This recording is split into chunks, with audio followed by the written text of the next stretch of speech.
pure experiences.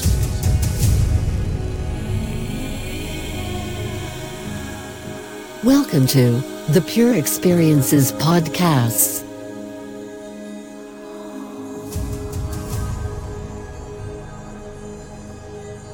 Welcome to Pure Experiences.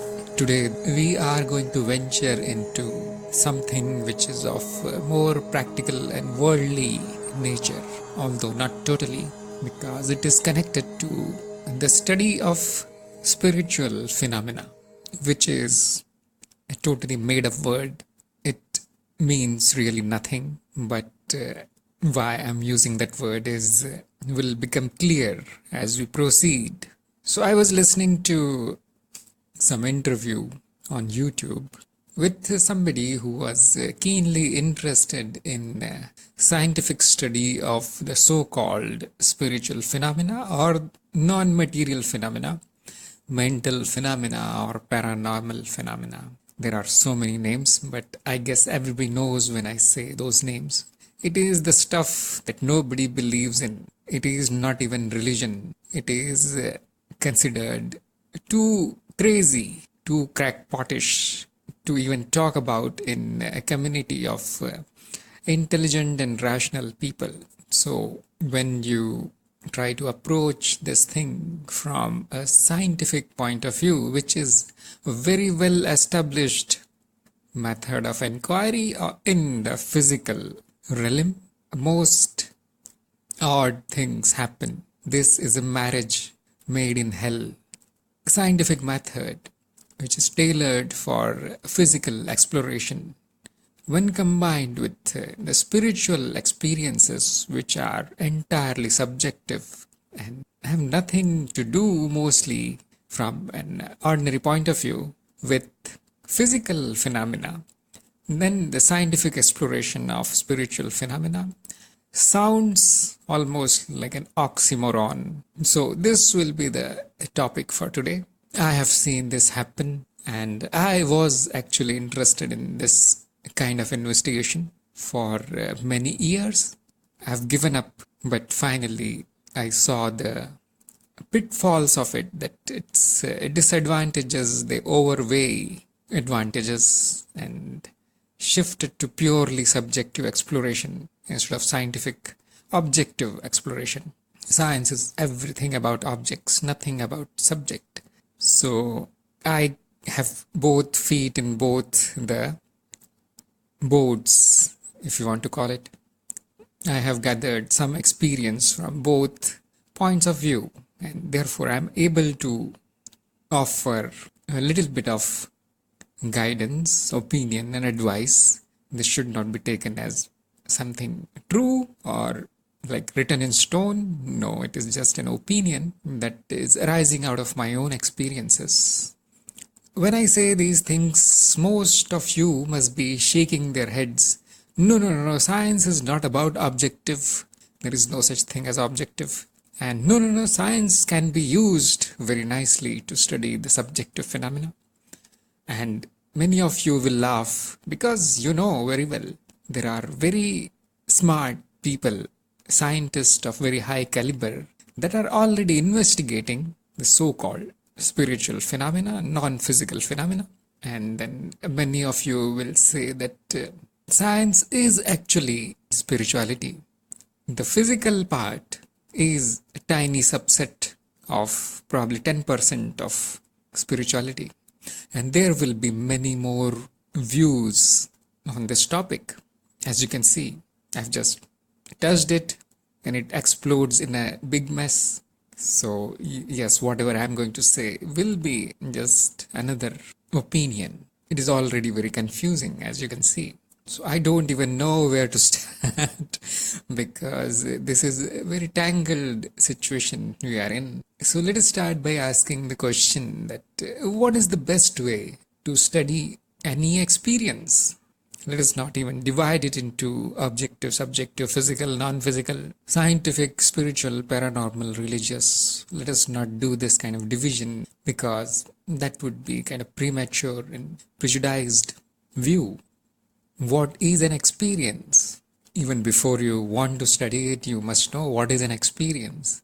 It is all that which exists. This is my definition. I found it very useful because this directly leads us to non-duality, because all that exists is that which is being perceived, which is about which we are conscious. That is all that exists. There is no existence apart from the consciousness of existence. So it's straightforward way we arrive at non-duality. So experience is, that's all can be said. It's the one thing. Now, when I say something like this, then it closes all the avenues of exploration, because it is exactly equal to the thing that I call as I sometimes. So I am the experience also. What is there to study now?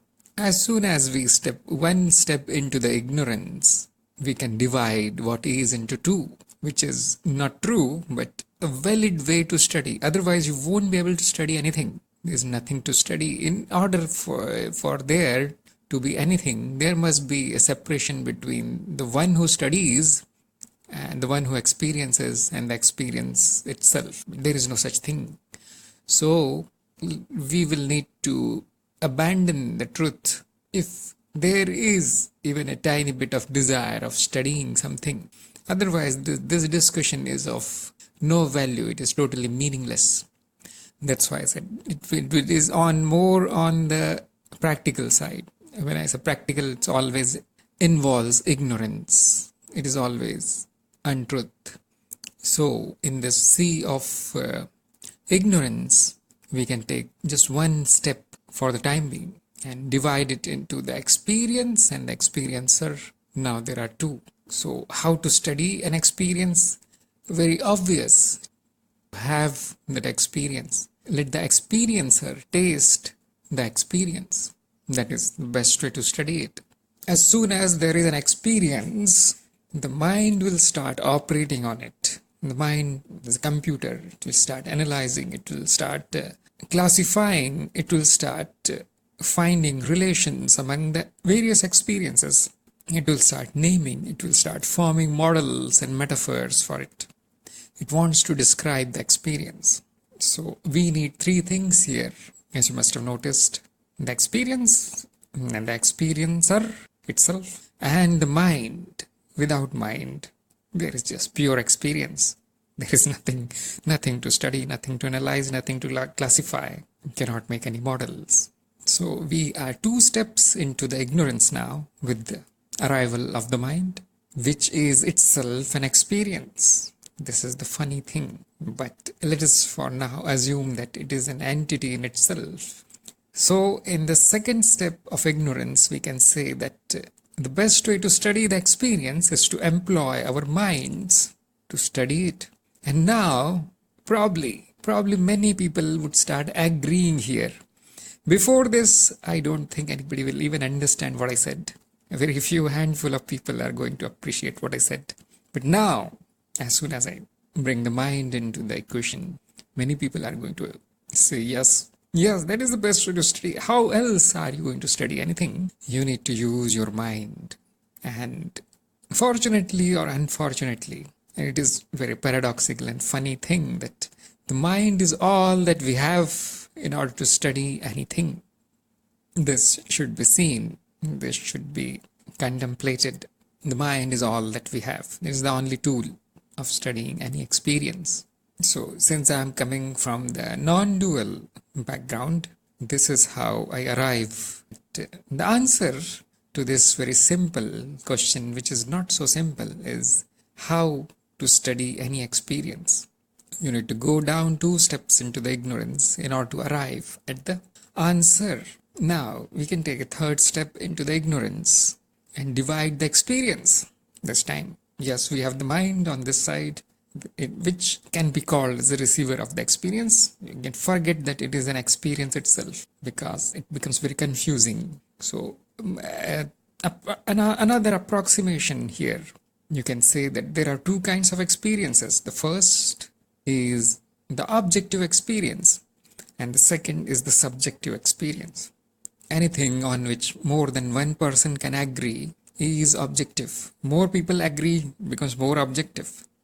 It's about objects.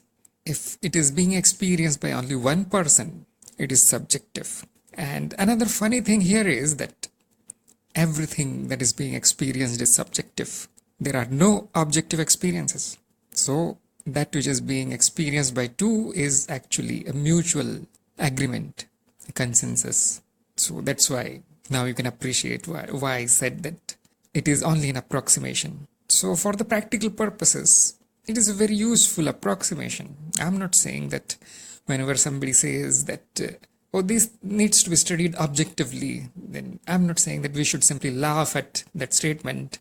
It is hilarious, yes, but it is very useful for studying purposes only, not to be taken as truth. Truth is, as I said, there are no objective experiences at all. So you must have seen that the objective experiences are very well arranged. They change very relatively slowly, and even if they change very fast, we can handle them. And the best way to study the objective experiences is by experiments. The word experiment has a very close resemblance to the word experience. So there is, once the experiment is done, you can have a description of the experiment. You can form relations among the things that change in that experiment. And that is the theoretical side of the experiment.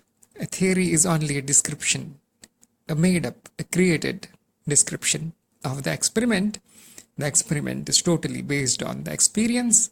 The experience is being analyzed using the mind, using the intellect, intelligence, logical and rational abilities of the mind. So many of you must be thinking, oh, looks like science. No, we are not yet in the domain of science here. Not really. Not in the domain of physical sciences, at least. So we can easily have a subjective experiment. Nobody is stopping you from having a subjective experience, and so you can experiment on that also. And nobody can stop you from forming a theory of the subjective experience. Now, can you see? Not science, and not so fast.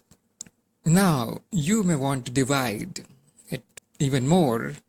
Probably we can stop counting the steps into ignorance that we are taking. It's highly confusing, but you get the drift there, that we are turning more and more away from the reality, the truth, so that our study becomes more and more concrete.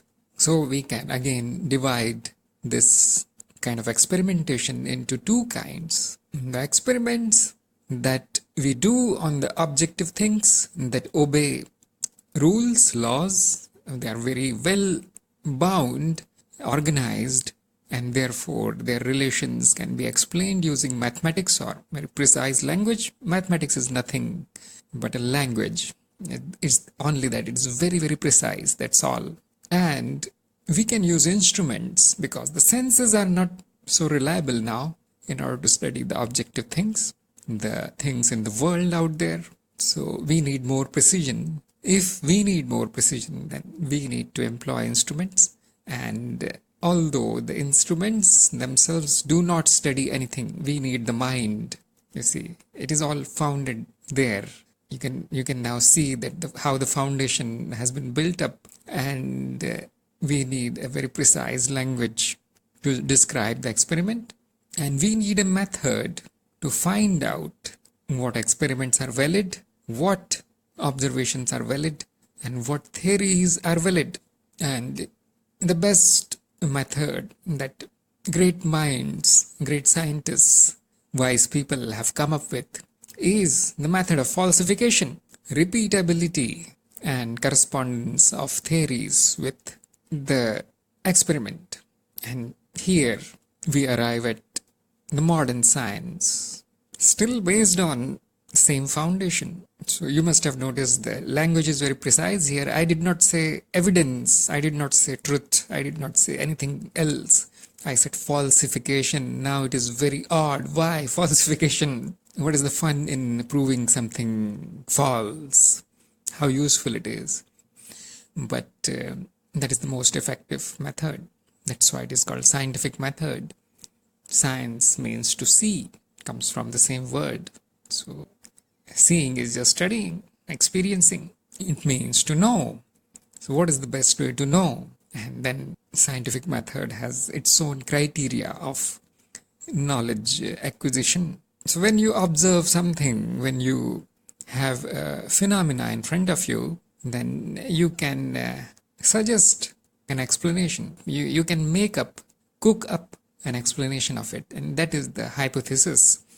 So, and the condition for the hypothesis to be valid is very simple, that it must be falsifiable. Somebody must be able to prove it false. Otherwise, you cannot proceed with that hypothesis. It can never become a theory. A theory is that which is supported by experiment. So if I am not able to falsify a hypothesis, it is not a scientific hypothesis. For example, I say, there is a golden dragon in my backyard. Now, obviously, somebody is going to ask, where is it? What experiments prove it? And I say, no, you cannot do any experiment because you cannot see it. And then they will say, then how do you describe it? And I put forward the description that it has horns, and it is the golden colored, and it flies around, and it has makes this kind of sound, and so on. But you see, these things cannot be proven wrong, and these things, my hypothesis, cannot be proven right. Probably there is a dragon, who knows, but it is not in the domain of science now. Cannot be falsified, cannot do any experiment. All theories are just worthless because no experiments can be done to prove their validity. Fortunately, this method, the scientific method, falsification, repeatability, and application of mathematics, is super efficient for study of the world, study of the physical phenomena. And I don't need to tell this to anybody. It has enjoyed a very tremendous amount of success in the physical domain. It is very robust, and the whole scientific institution and academics has been founded on these very simple principles, on this very simple scientific method. So let us see what happens when you apply the scientific method to the other phenomena, the other experiences which we left somewhere while we discussed these things. And as I said, you can always conduct an experiment on any experience. You can always formulate a theory, a hypothesis about anything that you wish. There is no rule at all. But if it is not falsifiable, if it is not repeatable, if it is not following any tight laws, rules, cannot be described by the equations, no models can be made of it, nobody else can see it, then forget about the scientific method here.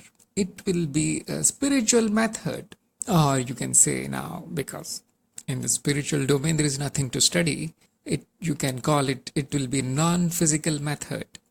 You can give it a name of mental methods of study. Now we have two kinds of sciences immediately, you can see. The physical method and the mental method.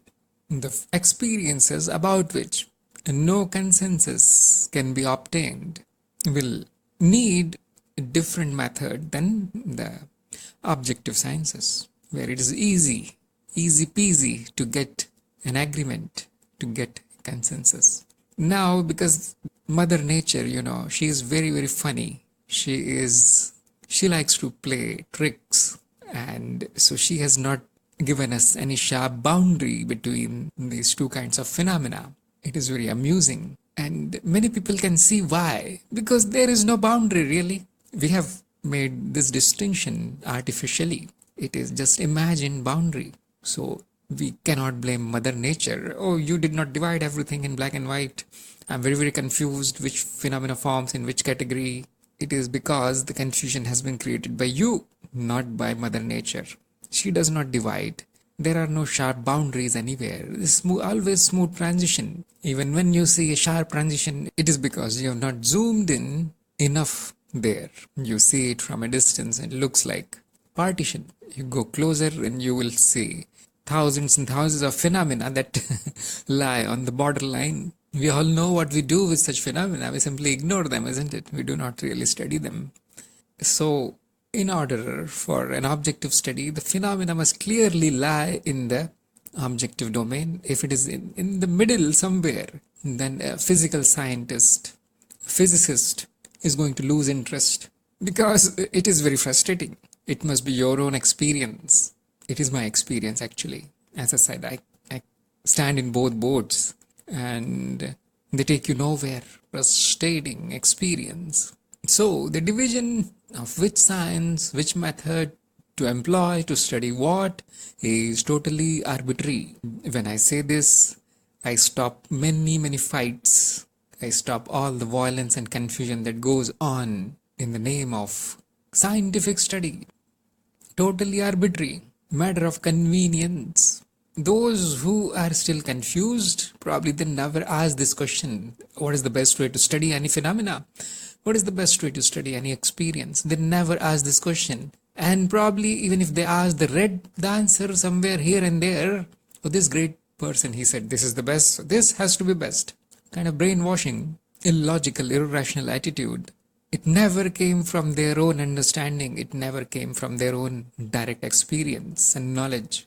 So when we start from the foundation, which is the existence and the nature of existence itself, we see that all these methods, they are arbitrary, they are subjective, there are no objective things, they are approximations, they are models, they are theories, they are based on things called instruments, they are based on things called concepts, words, languages, numbers.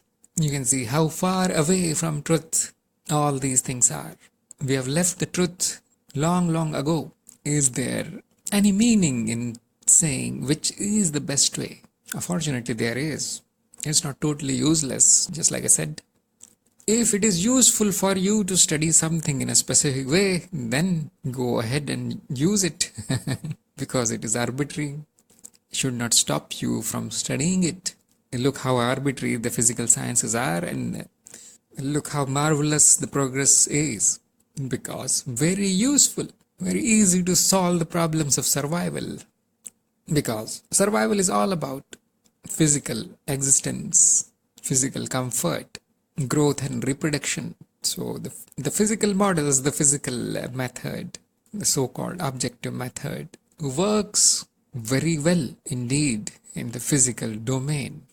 Look how miserably it has failed in the study of mind, in the study of spiritual experiences. So much so that some people, fascinated by the success of the physical sciences, have totally dismissed this part, which is the 90% of the experience. Actually, it is 100%, but let us remain in the domain of the ignorance for now. Just like I said, the physical world is only 10% of our experience, but it shines so brightly. This is so successful that people think this is the only method, this is the only way. It gives success. So employ it everywhere, because if all you have is a hammer, everything is going to look like a nail. So yes, very useful, but arbitrary, fails very badly when you try to apply to all the experiences. So many people must have this question in their mind that, okay, then what is the best way to study the mental phenomena or the spiritual phenomena, non-physical? And it is unfortunate that this question exists in the modern world, because this was never a problem in the ancient world. So this very elaborate, very detailed and very rational methods of study of mental phenomena were employed in the ancient times. So actually it shows two pictures to us. One where the humans were kind of primitive, lowly animals, and they, because of the science, the objective methods, they progressed and almost became gods. This is the one picture. There is another picture on the reverse side of the page which shows that we were highly adept in the mental sciences and we have fallen to a level of animal, probably below that when it comes to this kind of experience, this kind of study. It is. It is funny as well as sad. This has happened. I don't know why, but it looks like some kind of cycle, isn't it? So whenever there is a threat to survival, the methods of study that promote survival, that support survival, they gain favor. And when the survival is taken care of, when there is no need to worry about being alive so much, then the mental sides, mental methods, mental science starts blooming. Now you can see the full picture. Now you can see why there is a advancement as well as a degradation. This points to a very complex history of this world, this human history, which is not being taught in the schools. Nobody is familiar with this in-depth, multidimensional history. All they know in the name of history is, who killed whom and who ruled over how big area or whatever, how many wars were waged and how many great killers happened. We need to learn their names. We need to by heart their date of births and the regions of their conquest and so on. And only then we get the passing marks. Only then we get the job. So great amount of distortion, great amount of lies, propaganda. When you say history, nobody knows it. Nobody wants to know it. Somehow it brings out their animal side. They don't like it. So everybody wants to assume these things that, yes, people were primitive. Let's ignore all the evidence. Now they are civilized. Now they are cultured. And that too only in a few part of the world where there is a lot of gold. So this is our criteria nowadays. But you can see how ridiculous the situation is. Because they do not see the full picture. They do not try to see what is behind that picture that is being promoted for whatever reasons. Probably there is benefit in that kind of propaganda. Probably there is a survival advantage there. So people must be wondering what kind of science it was, why it was lost. And let us not dwell into that topic so much because it's a totally different topic and I've already discussed some things about it. And the good news is that you can grow your own method. It is not really necessary to dig out the old methods, but it is not totally useless because, there's a wealth of information and knowledge there. But you can start from the blank slate. You can create your own methods of studying. And the criteria is always, as before, usefulness. How useful is that method? It is not going to be truth. It's not going to be accurate. Because as I said, there is nothing to study really. But if there is a desire, if there is an interest to study, you must take some steps into the ignorance, arrive at some kind of approximation. And then you can find out a method to describe, to explain, and to use the knowledge gained from the study of any experience, any phenomena.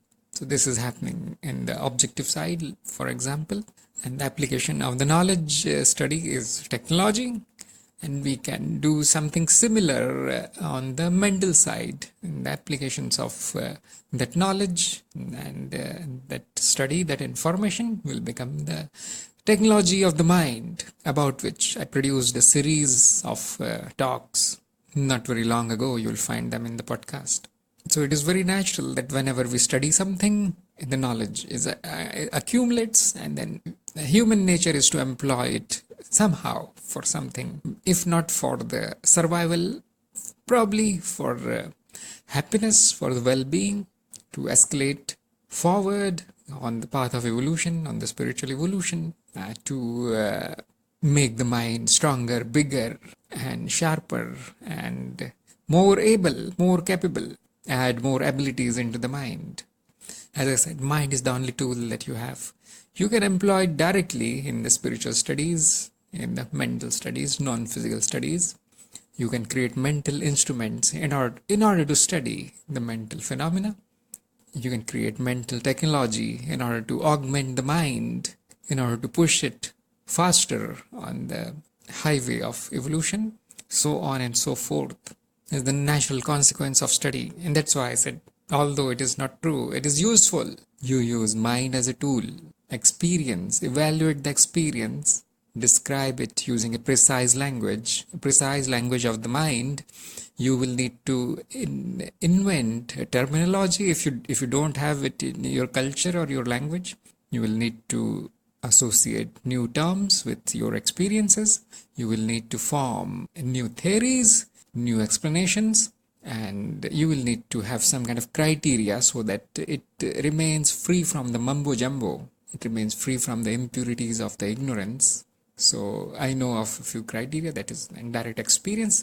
It must correlate to the indirect experience somehow. It has nothing to do with objectivity. Even if nobody agrees with your description, you should be able to agree there. The description must be self-consistent. You can also use some additional criteria like repeatability.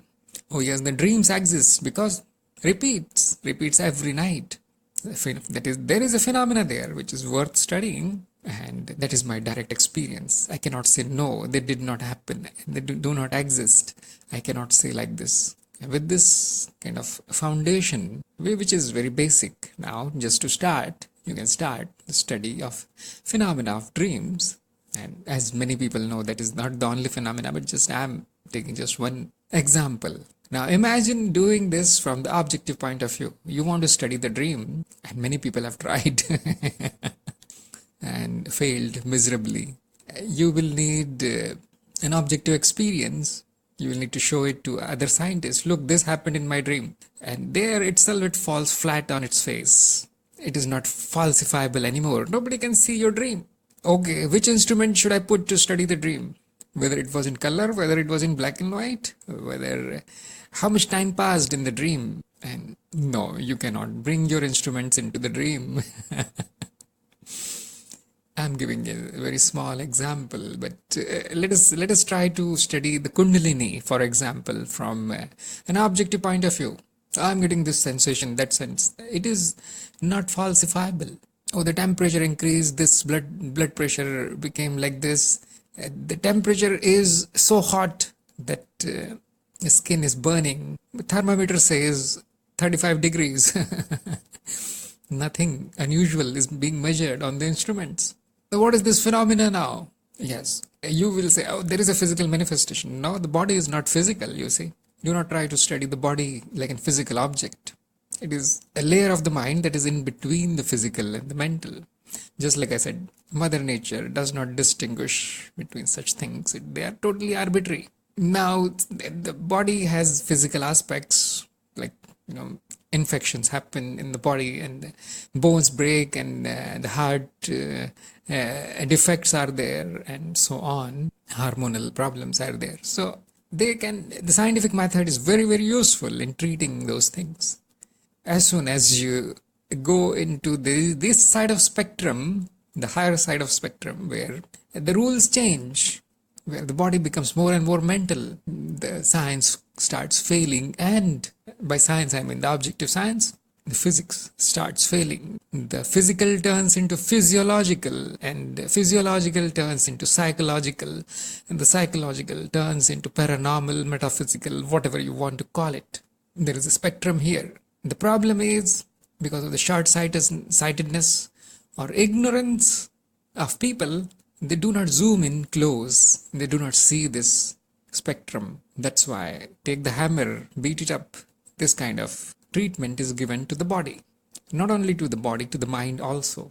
They try to put all kinds of instruments that were very, very successful in measuring, let us say, fall of a rock or flow of the electricity in a light bulb and so on. Very, very useful, very successful. But it's like hammer in the hand of an ignorant person. Everything is not nails, so it will fail very badly. The results will be hilarious, ridiculous.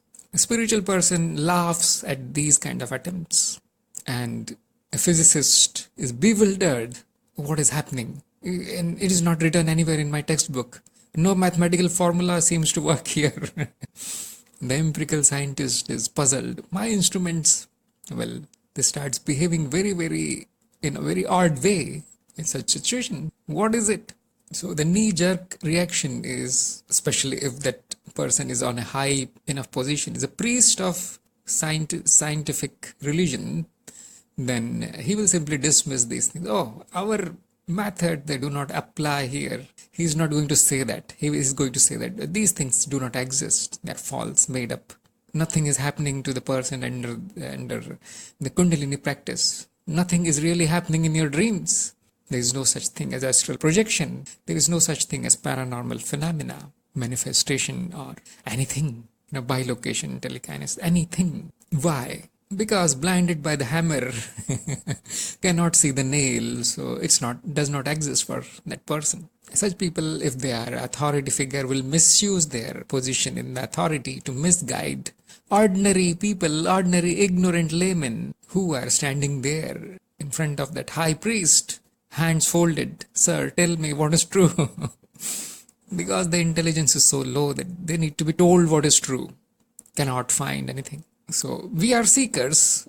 We are not really influenced by such things. So we should not dwell here too much. You see, I'm talking from the point of view of a seeker. From the point of view of a layman, it is kind of a disaster. It is a very miserable situation. So let's not go there. They are being manipulated from both sides, actually. Blind faith is their only instrument. Blind faith is their only tool. So whoever happens to influence their blind faith becomes the truth holder. So some people worship physics. Some people worship the religious priests. Nobody worships the spiritual explorer, you must have seen. Hardly anybody understands what I'm talking about. So it is beyond their radar, actually. So whatever I'm talking about is within the range of hardcore spiritual seeker, and they must be able to see now what I'm talking about. The whole problem is mixing the methods which are arbitrary, mind-created, human creations, to study phenomena for which they were not developed. So can you launch a rocket with your mind? Impossible, isn't it? But can you study your extra-physical experiences in other worlds using a TV camera? Impossible. There are phenomena in between where, you see, I can use my mind to move a tiny needle or something. Yes, okay, do it. Enjoy. They fall in between, you see, on the borderline of this imaginary distinction between objective and subjective. So yes, once in a while you will get a placebo effect. Look, I just imagined cured the disease. Magic. Once in a while you will get a picture of a ghost somewhere. Will never repeat. But you see, these are just coincidences. You are very lucky to have this. It is not systematic. It is not scientific. You did not use the proper means, proper tools. You do not have any falsifiable hypothesis. You do not have any theories. You do not have any conjectures. No precise language there. No models. No understanding of how that thing works. Hitting in the dark. So in the ancient times, some models, highly successful tools were developed to study the spiritual phenomena, and almost ruined now. But you can dig them up or you can invent your own, because usually for a seeker, for an explorer, survival is not a problem in this age. All the seekers are very well established from the physical point of view. They know the value of sciences. We use all the technology that is available. The only thing is we need to use the right tools to study the right experiences. See where they fall in the spectrum of experiences from the objective to subjective, and create a theory, a method, a tool, an instrument to deal with that experience. then you will be able to study it, then you will be able to find a meaningful description of it, and then you will use that knowledge as a technology, as a method to enhance whatever that experience is, depending on our desires. So what happens if you try to mix the techniques of study when they are not really applicable in that field of experience? I find that a lot of confusion happens, a lot of misunderstanding happens, quarrels happen, and hate and mud slinging happens. No light, just heat. So the interview I was talking about was mentioning these problems, and the explorer had an issue with the scientific publishers. They said, I conducted this, amazing experiment on such and such mental phenomena, spiritual phenomena, which has physical manifestations, and it was repeatable, it was this, it was falsifiable, it was double blind, triple blind with control groups and all, is satisfied all the criterias. And then we wrote a very nice, clear, interesting paper on it. But most of the publishing, the journals, publishing houses, they rejected it. They did not touch it. Some refused to read it, and some were kind of fundamentalist about it, dogmatic about it. Don't bring this in front of my eyes. And obviously, it is a big discouragement for people who spend time, money, and a lot of effort to conduct those experiments. And we, as a spiritual explorers, can sympathize with that kind of situation and that person. But I have a neutral point of view here. Yes, there are people who will never look at your experiment if it belongs to the non-physical kind of experiences.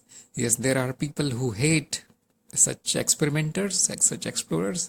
Yes, there are very dogmatic people, close-minded people also. Because science and humanities, should not be mixed.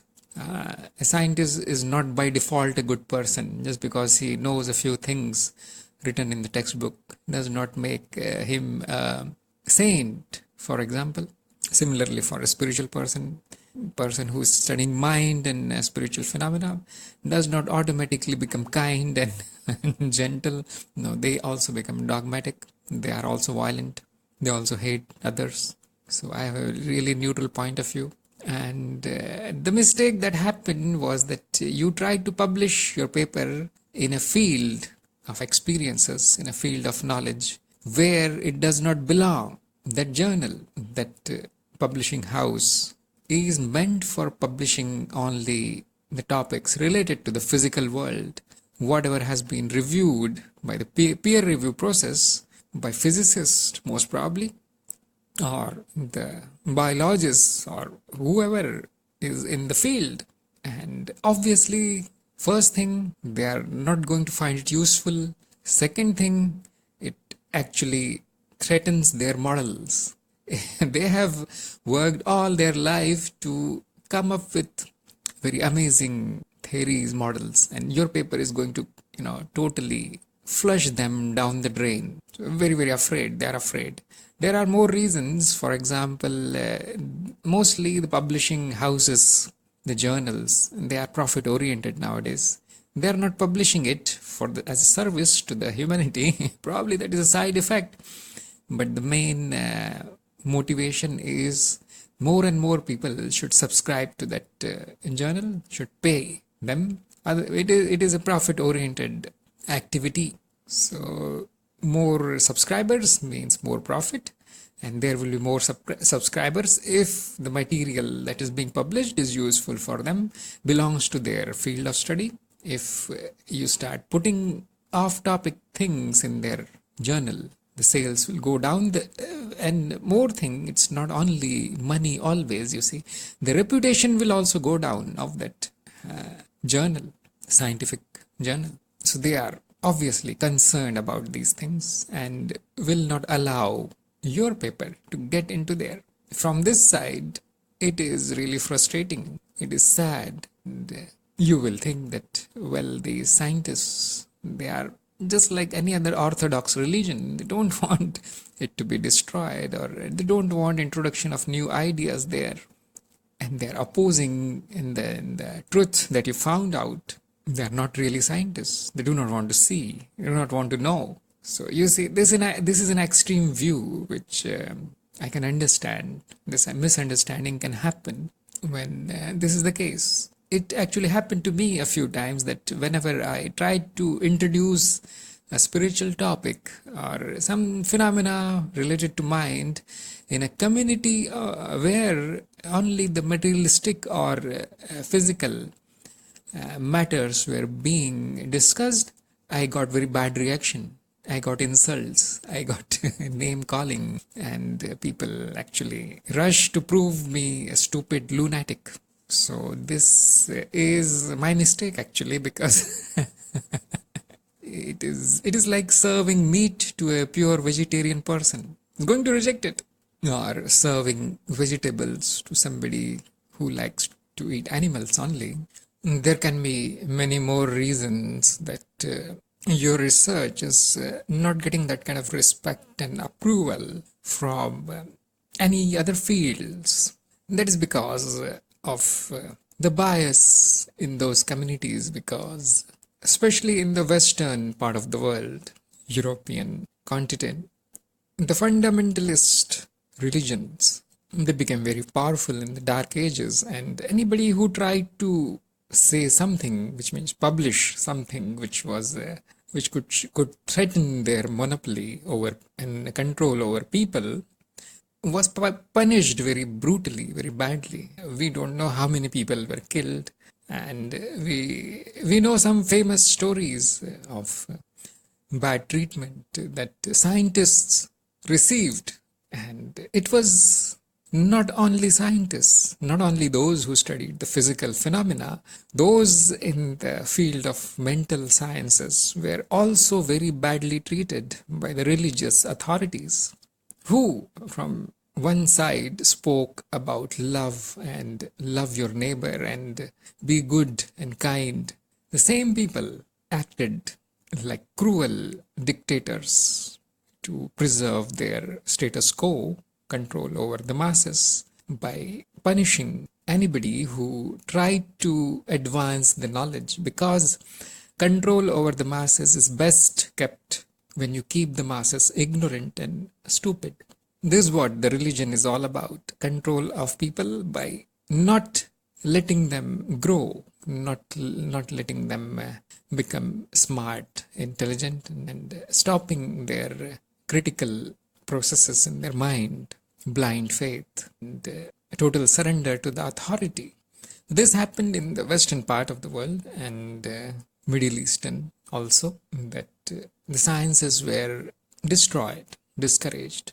Scientists were punished. The mental sciences were branded as sorcery and witchcraft. They were also equally brutally punished. So such people, they developed a hate for anything that is not scientific, anything which looks like is like religion. And from the point of view of a physicist or a scientist who is trained in critical thinking abilities, anything which is subjective, does not conform to his criteria of being objective and to measured by instruments and being mathematically perfect and all, is seen as bordering religion, and immediately they are repulsed by it. So this has happened in a specific part of the world. You know why and how, so I'm not going to go into that history, but that can be one social reason that anything which is not material, not physical, is now being rejected, like throwing the baby with the bathwater. And again, the spiritual kind, they are sometimes found against scientific thinking, and they are obviously against the religious organizations there. So a spiritual seeker hates both of them, which is not really hate but avoidance, because we can see what they are after. Fortunately, it did not happen in the East. as far as I know. Probably I'm wrong, but who knows? I can only say that which I see. There are no religions in the East. There is only science. There is only study. There is only seeking, exploring. This division never happened. Yes, some kind of authoritative people, dictator kind of people, they rose in power in the ancient time and they tried to impose their own stuff on people, but it was always very, very open here. No violence happened in the name of religion here. It is not the case now after the invasion of Indian subcontinent by Middle Eastern and Western attackers. This culture also got destroyed, and you can see the same kind of fundamentalism arising here. Some people are now science hater here. It is amazing that you can find this thing in India also, that they are totally into blind belief. And some scientists, so-called scientists, they hate all kind of religious people and spiritual people. So this division is very, very recent, just probably 100 or 150 years. I do not see any such instances beyond that. And the funny thing is, the great scientists, they look like spiritual seekers. They sound like spiritual seekers. When a great scientist speaks, you cannot distinguish the speech of that scientist from the speech of a guru. East or West, does not matter. It's only the small-mindedness, the fundamentalist type, the knee-jerk type of people. they are involved in the hating business. That's what I see. Even there are some religious scholars, some great priests. They do not hate anybody. They do not want to punish anybody for saying anything against their blind faith. But very rare. Most of it is, totally corrupt now. So in India, fortunately, this is not the case. And I hope in China and other Eastern countries also, it is not that bad, because science was always considered as a spiritual practice in India. That was the only tradition there. Spirituality was the only knowledge here. The physical sciences, they were subset. Mathematics was subset of whatever the great domains of knowledge were here. And it was totally inclusive. There was no exclusive field of knowledge. You need to understand everything in order to say something about your subject. This is rare in the West, actually. A person is considered great if he is an expert in a narrow field. If he talks like a village idiot in other fields, well, nobody bothers about it. Nobody points finger at it because he is great already. So whatever he is saying must be true. So this is not the case. When you are a spiritual explorer, it is holistic. It should be consistent with everybody else. Otherwise, it is of no value. So it is not so surprising in India that you go to a college, engineering college, let us say, and you find a statue of Saraswati there. You open a textbook on physics and you find the Vedic shloks written there. Actually, something funny happened that one day I shared a video on Twitter, which was about quantum physics, the basics of quantum physics, and the problem of measurement, probably in particles. And it was by a very well-respected professor from IIT, and of one of the IITs. And I did not tweet that video just because it had good information on the quantum physics subject, but because it started with verses from some Upanishad. It can be surprising thing for a Westerner that how is it possible? How is it possible that this so-called religious thing is being recited before the lecture starts on quantum physics? It is because there is no distinction here between science and spirituality in India. One thing, I heard that, I don't know whether it is true or not, but outside the campus of Large Hadron Collider in Switzerland, there is a statue of Nataraj, or the Shiv statue. Not any other statue from any other part of the world. Statue of Shiva. Why is it? It is not It is not uncommon to find that kind of statues in scientific institutions in India. They're everywhere. And we do not really distinguish between science and spiritual and religion. Even in the Tantra is seen as a spiritual path. Although the black side, the Vam mark, the left hand side has become a little bit of gathered a little bit of bad reputation because bad practices there. But there is no such distinction here. I still remember we were told to bow down, touch the book of any subject.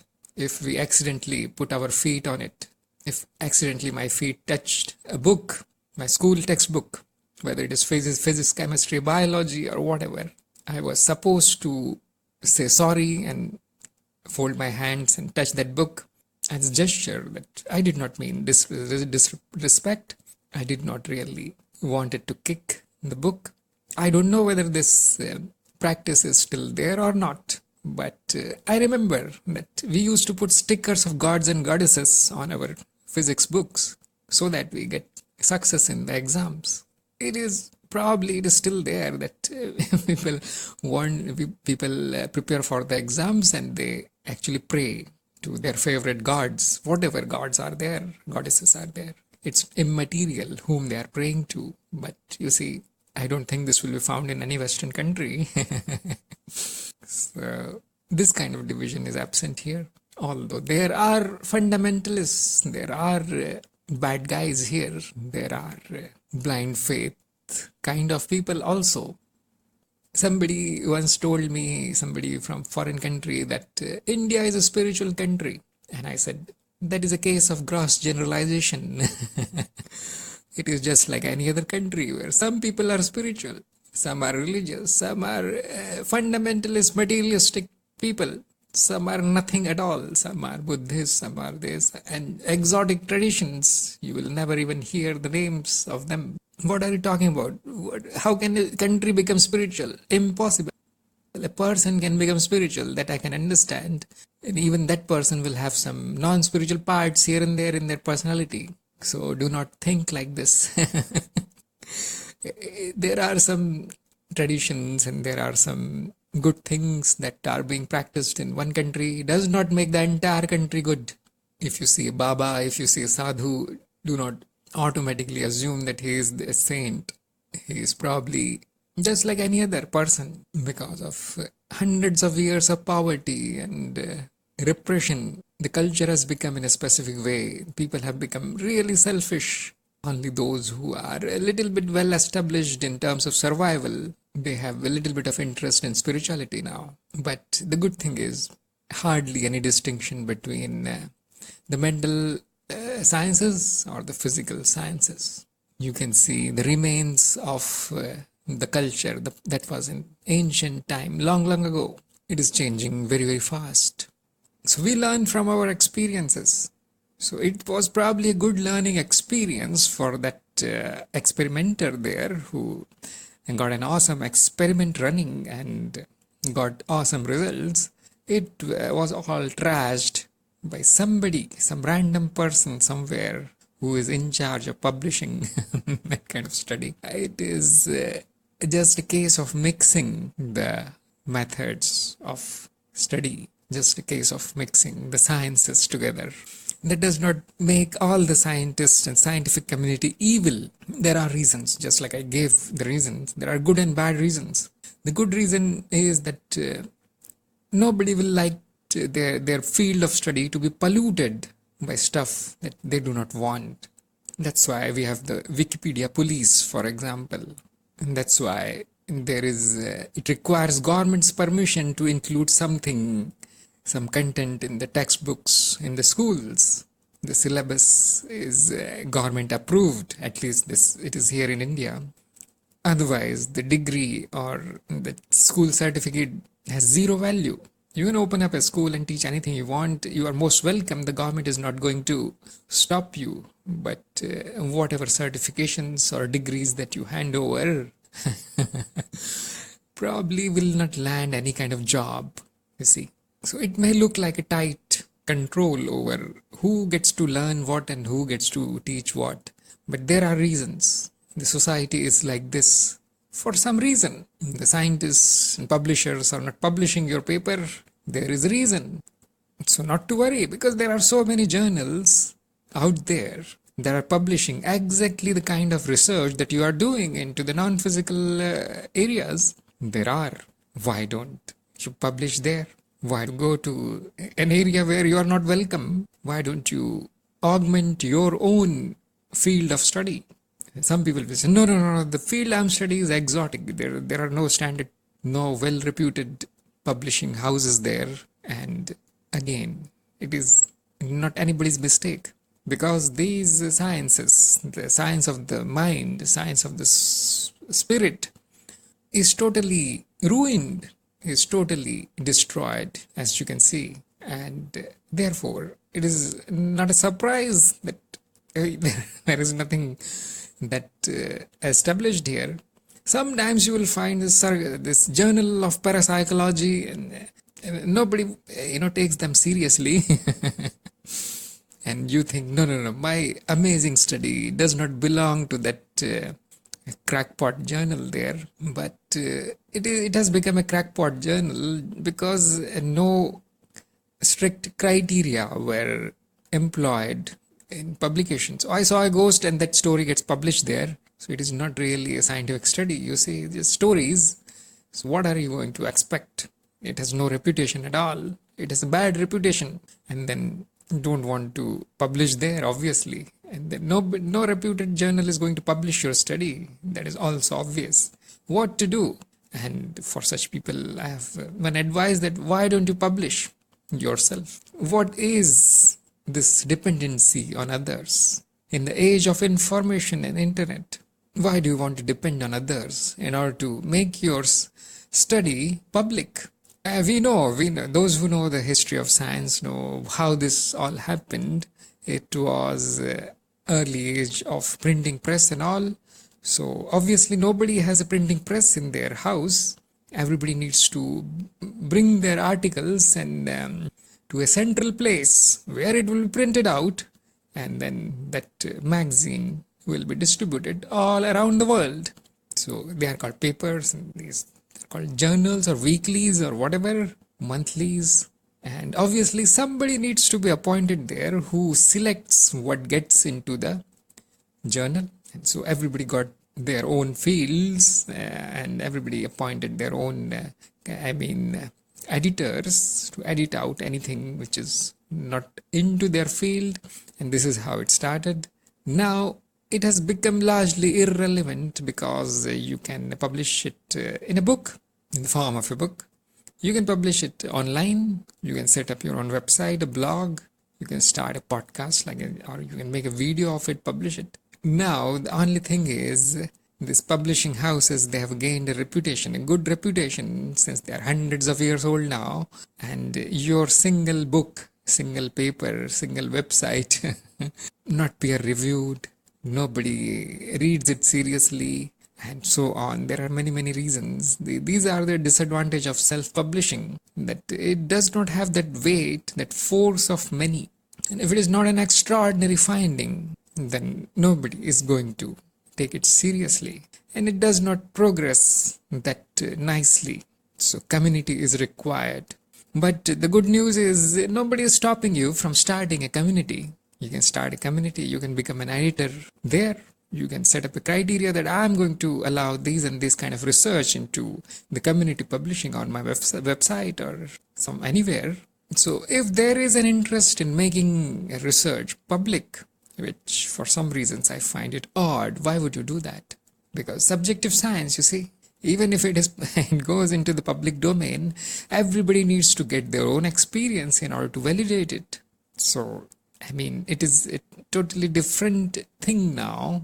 It does not become true, like in the case of objective sciences, when it is published in a journal, peer reviewed, and mathematics is there to support, and here's the chart, here is the graph, these are the reading, these are the instruments used.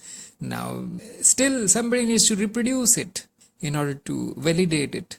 But because it is published, we simply assume that, oh, it is true, because you see they have taken proper care. So usually there is a lot of mess in the published area also, because 99% papers, they are not validated after getting published. Again, there is no interest, probably there is no advantage there. Money is driving everything, so people want to research that which brings returns, which brings money. So if I publish something about a new medicine which can have desired effects, and not curing, obviously, desired effects. So everybody wants to read that paper, everybody wants to repeat that experiment, that research, because there is a potential of earning money. Everybody wants to buy that journal now because, yes, can make me rich, can make me successful. So it is all corrupted now. It is all psychology driven, you see, not knowledge driven. It's not love of the physics or biology or medical sciences. It is just ego driven, profit driven. It's all a mess. So I say it is good that they rejected your paper. You're fortunate.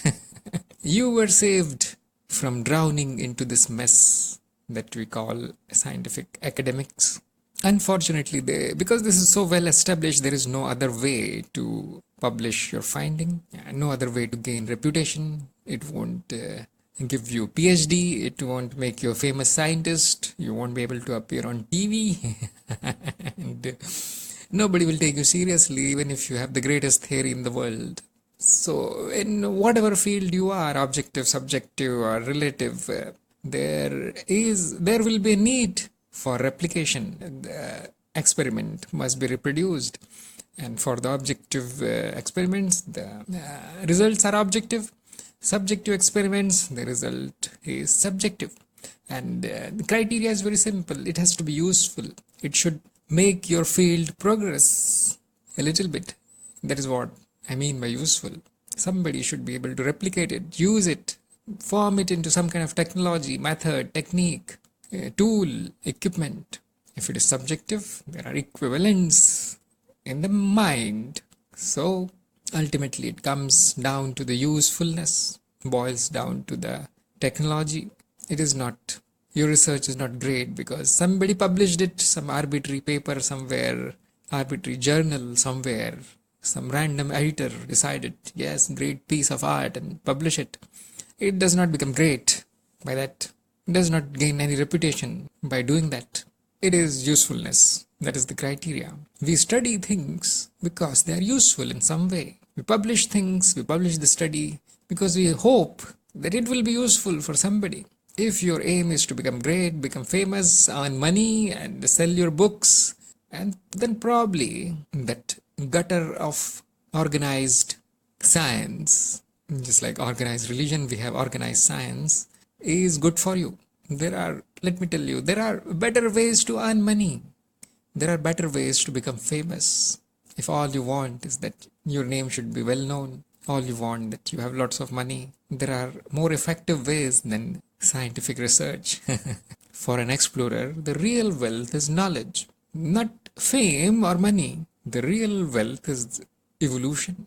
The real fame is the respect that you get when you publish something which is very useful for the seekers in that field. Why is Gautam Buddha so well respected? Incidentally, he's also famous. That's why I'm giving you that example. Not because he published somewhere, not because some random editor decided to, have mercy on him. The poor fellow, let me give him a chance. Not because it was a great achievement of some kind. Only because he said something which is useful. He told some method which were useful for the seekers in that field. He did not tell anything new. He just removed all kind of BS from the existing teachings and presented it in a new way, in the language of ordinary people. And so he became famous. He is well respected. He is an explorer. That's all. He is. Not because he did some kind of magical tricks or miracles of some kinds. People do not respect him for that. It is just clear words that he said. That's all. That is his contribution. Now look how much the knowledge progressed. We call it the branch of Buddhism. It is a science in itself. There are many. There are many such scientists. There are many such explorers who are probably not so famous, and who probably did all kinds of odd things, miracles and whatnot, had produced exotic theories and exotic experiments, and we know them. It's not that we don't know them, but they also were not on the mercy of organized publishing, organized academics. So please don't be disheartened if your research is trashed by somebody who does not know ABCD of that. It is good. It has saved you from falling into the traps of organizations, publishing companies, for-profit stuff.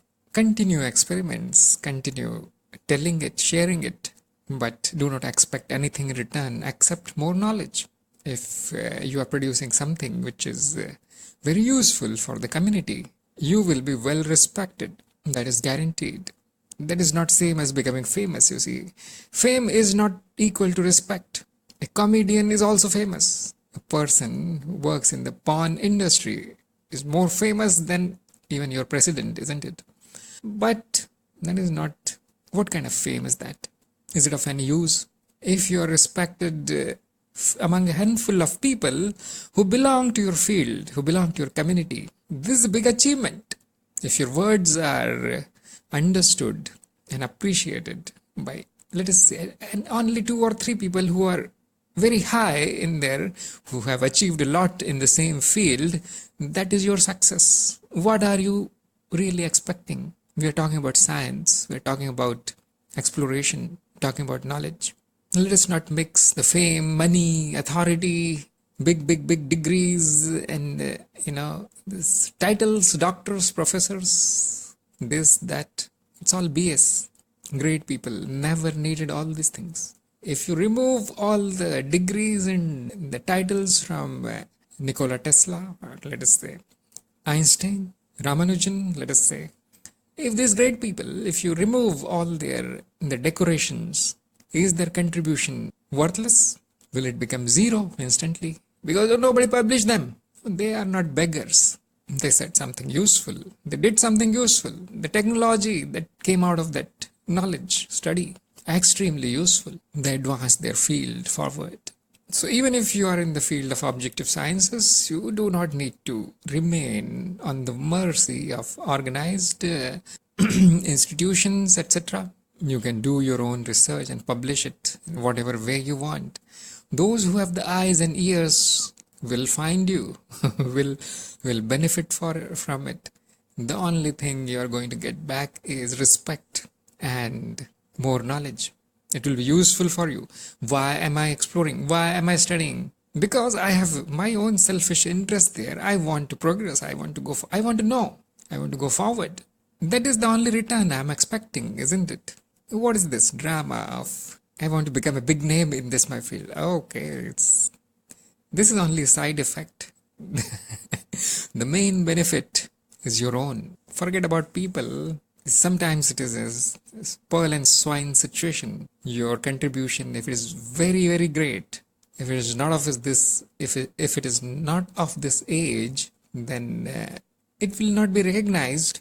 Somebody will dig it out many years after you're already gone. Somebody will steal it. Somebody will take credit because currently their race and their country is ahead in killing others, dominating others.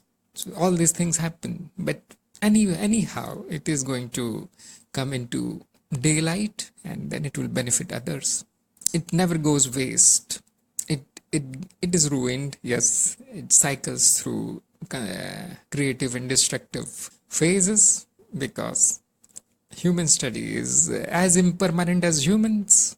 What are you going to do about that? So knowledge appears and knowledge disappears. The human knowledge. The technology appears and technology disappears. The whole race of creatures appears and the whole race, the species, disappears.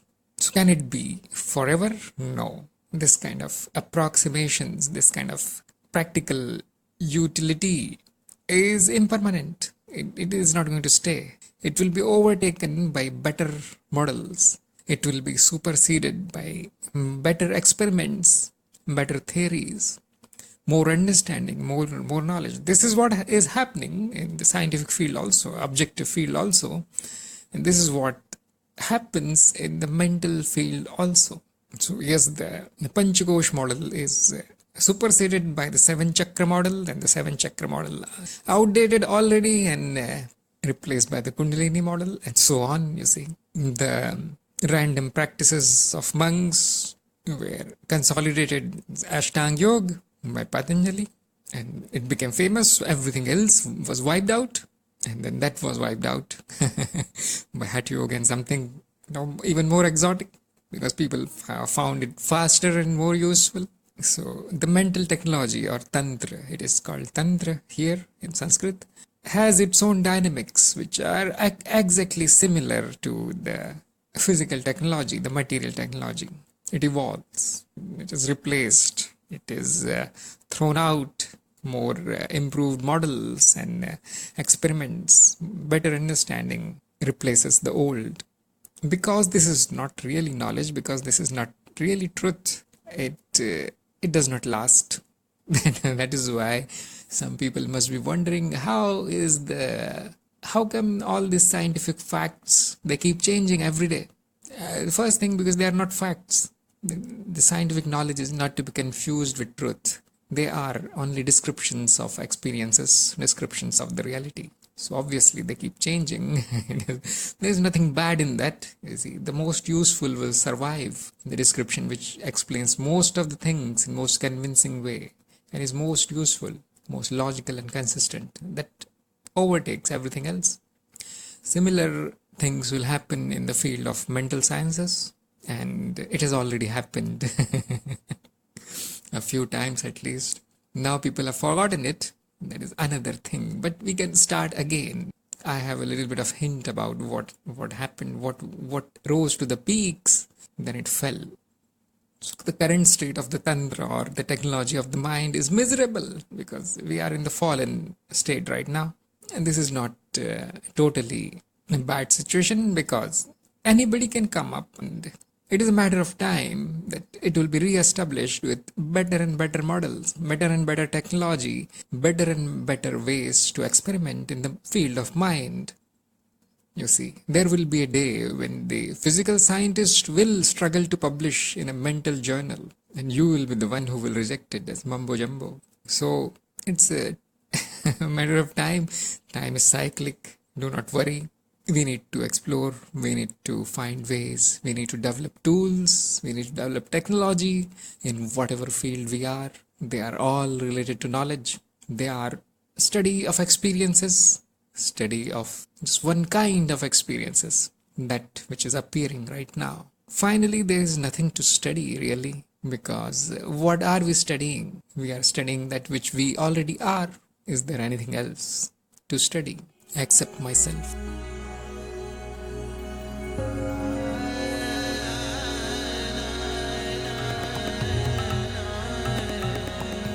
Pure experiences.